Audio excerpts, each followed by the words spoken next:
Hello नमस्कार बच्चों, मैं घनश्याम शर्मा जेएमडी स्टडी में आपका हार्दिक स्वागत और अभिनंदन करता हूं। तो प्यारे साथियों, कैसे हैं मेरे लाडलों? सभी स्वस्थ हैं, सुरक्षित और अपनी पढ़ाई को निरंतर कर रहे हैं। प्यारे बच्चों, अपन ने पिछली क्लास में 1.2 को कंप्लीट कर लिया था। उसके सभी क्वेश्चनों को मैंने आपको सारे क्वेश्चनों को समझा दिया था। आज अपन शुरू करने वाले सेशन में 1.3 और 1.3 का जो फर्स्ट क्वेश्चन हमारे सामने किस प्रकार से, उसको ध्यान से पढ़िएगा। प्यारे बच्चों, में क्या गया कि सिद्ध कीजिए कि √5 एक अपरिमेय संख्या है। देखिए, सबसे पहले तो मैं आपको बता देता हूं कि परिमेय और अपरिमेय क्या होता है। 2 मिनट का काम है यहां पर समझने की कोशिश करना। रेशनल और इरेशनल नंबर क्या होते हैं, इसकी बात को ध्यान से समझना। परिमेय और अपरिमेय संख्याएं जो होती हैं प्यारे बच्चों किस प्रकार से होती हैं। ऐसी संख्याएं जिन्हें हम भिन्न के रूप में लिख सकते हैं, जिनको अपन P/Q के रूप में लिख सकते हैं, जहां पर Q का मान है जो 0 नहीं होना चाहिए। यहां पर हम कह सकते हैं कि यहां पर अपन P/Q के रूप में नहीं लिख सकते। यहां पर देखना, परिमेय संख्याओं में देखो, अपना जो काम है यहां तक केवल 2-3 पॉइंट याद रखने का है लाडलों। कैसे कैसे याद रखने हैं? एक तो जैसे जिनका पूरा पूरा वर्गमूल निकलता है। वर्गमूल से मतलब आप समझ पा रहे हो ना। जैसे मैं लिखूं यहां पर आपके सामने √4 किसका वर्ग होता है? आप कहोगे सर ये 2 का वर्ग होता है। इसका मतलब ये कौन सी संख्या है? परिमेय संख्या है। मैं लिखूं आपके सामने √16, आप कहोगे सर ये 4 का वर्ग है। इसका मतलब ये कौन सी संख्या है?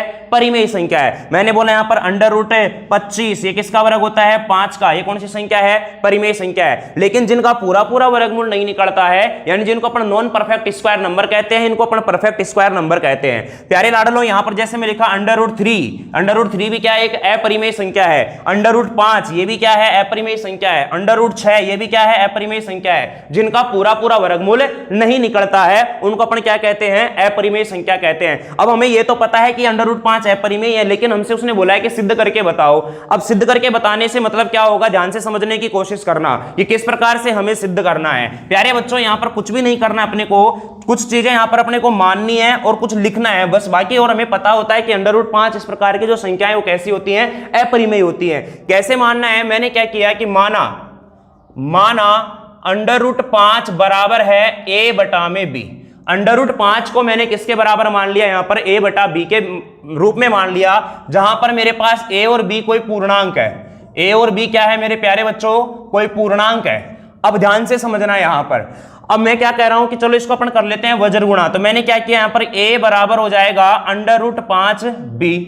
a बराबर क्या हो जाएगा? √5b। प्यारे बच्चों, हम क्या करते हैं यहां पर, अपरिमेय संख्या सिद्ध करनी है, तो मैंने क्या किया, इसमें दोनों पक्षों का वर्ग कर दिया।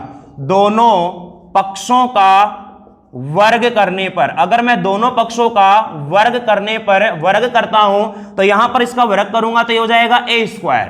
बराबर में इसका वर्ग करूंगा तो ये क्या हो जाएगा? √5 का स्क्वायर और गुणा में b²।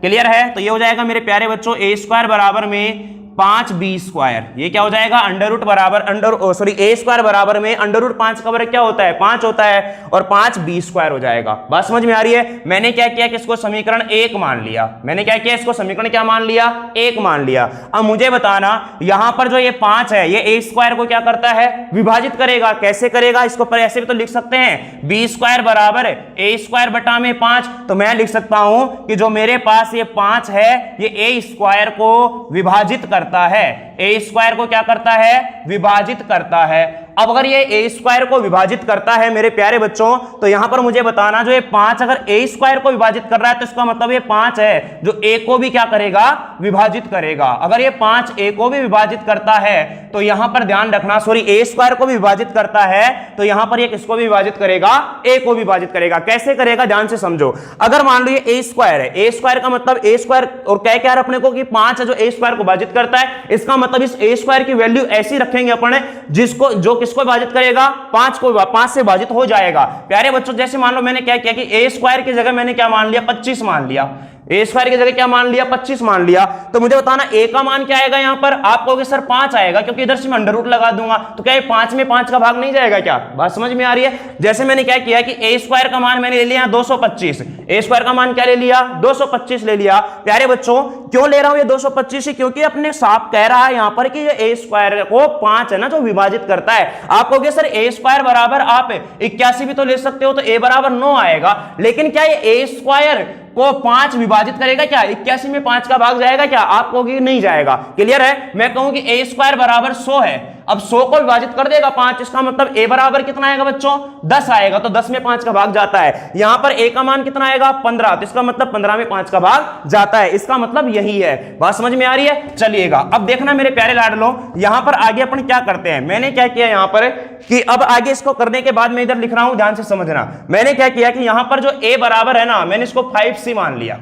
a बराबर मैंने क्या, अच्छा इसको समीकरण आप क्या रख देते हैं यहां पर एक रख दिया। यहां पर a बराबर मैंने क्या मान लिया, यहां पर 5c मान लिया। अगर मैं a का मान यहां पर रख देता हूं, a का मान यहां पर रख देता हूं, मुझे बताना a का मान मुझे यहां से क्या मिलेगा, a का मान मुझे यहां से क्या मिलेगा, a स्क्वायर बराबर क्या है 5c स्क्वायर। तो मैं यहां पर भी क्या कर देता हूं, स्क्वायर कर देता हूं। स्क्वायर करूंगा तो a स्क्वायर बराबर में हो जाएगा क्या 25c स्क्वायर। क्लियर है? अब a का मान यहां पर रखोगे आप तो क्या हो जाएगा 5b स्क्वायर बराबर में 25c स्क्वायर। प्यारे बच्चों ये 5 से कट गए, क्या आ गया 5, यानी b स्क्वायर बराबर क्या आ गया 5c स्क्वायर। यानी कि मैं कह सकता हूं कि b है, b को जो 5 है जो b को भी क्या करता है विभाजित, 5 b स्क्वायर को विभाजित करता है, 5 b स्क्वायर को विभाजित करता है। अगर ये b स्क्वायर को विभाजित करता है इसका मतलब 5 किसको विभाजित करेगा, b को भी विभाजित करेगा।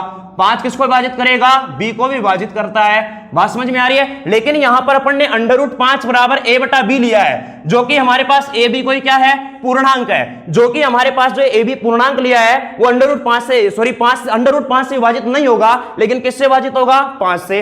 यानी कि a और b के जो गुणनखंड मिलेंगे हमें वो क्या मिलेंगे 5 मिलेंगे। a और b के गुणनखंड क्या मिलेंगे 5 मिलेंगे। तो मैं लिख देता हूं यहां पर a b के गुणनखंड, a b के गुणनखंड 5 हैं।